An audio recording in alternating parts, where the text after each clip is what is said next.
SSB सीमांत मुख्यालय रानीखेत में सशस्त्र सीमा बल का स्थापना दिवस समारोह धूमधाम के साथ मनाया गया। समारोह में मुख्य अतिथि बल के महानिरीक्षक अमित कुमार को गार्ड ऑफ ऑनर देकर सम्मानित किया गया और महानिरीक्षक के द्वारा गार्ड का निरीक्षण किया गया। इस दौरान महानिरीक्षक के द्वारा बल के अधिकारियों, जवानों व उनके परिजनों को स्थापना दिवस की शुभकामनाएं भी दी गई और खेलकूद प्रतियोगिता कराई गई। कार्यक्रम के दौरान महानिरीक्षक के द्वारा सीमांत मुख्यालय के बल के लिए उत्कृष्ट कार्य करने वाले अधिकारियों व कार्मिकों को गोल्डन डिस्क व सिल्वर पदक से नवाजा गया और प्रशस्ति पत्र देकर बल के आईजी अमित कुमार ने कहा कि बल व सीमांत रानीखेत के द्वारा देश सेवा में महत्वपूर्ण कार्य किए जा रहे हैं।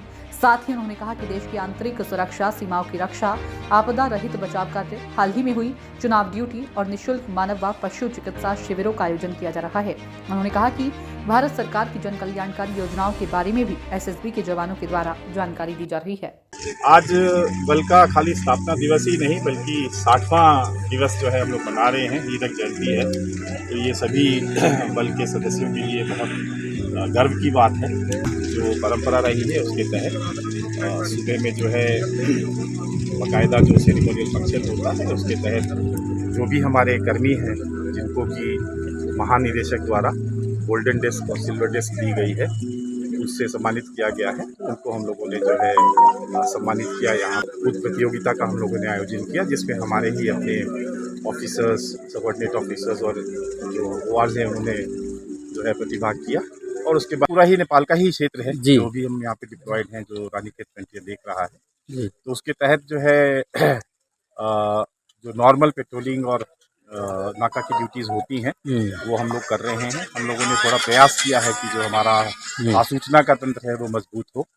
जो भी क्राइम्स होते हैं उसके बारे में पहले से हम लोग जो है इंफॉर्मेशन कलेक्ट कर पाएँ और बेहतर कार्य कर सकें। उसमें हमें जो भी लेटेस्ट टेक्नोलॉजीज का इस्तेमाल है उसमें कुछ चीज़ें हम इस्तेमाल कर रहे हैं। जैसे बॉडी वोर्न कैमराज हैं तो वो सभी के लिए अच्छा है, कुछ इंटेलिजेंस कलेक्शन के लिए भी और हमारे अपने ट्रूप्स के प्रोटेक्शन के लिए भी है कि कहीं कोई भी इस तरह की चीज़ हुई हो, कोई गलत इल्ज़ाम लगाए तो उसका प्रूफ हमारे पास रहता है। और उसके अलावा जो है ज़रूरत के मुताबिक जहाँ पे भी जिस तरह के इक्विपमेंट्स की आवश्यकता है उसकी हम डिमांड दे रहे हैं। अगर समय रहती ज़रूरत पड़ेगी, हमें इस तरह का रिक्वायरमेंट हमारे व्यवहार में होगा तो ड्रोन का भी इस्तेमाल करेंगे जिस भी तरीके से ज़रूरत पड़ती है।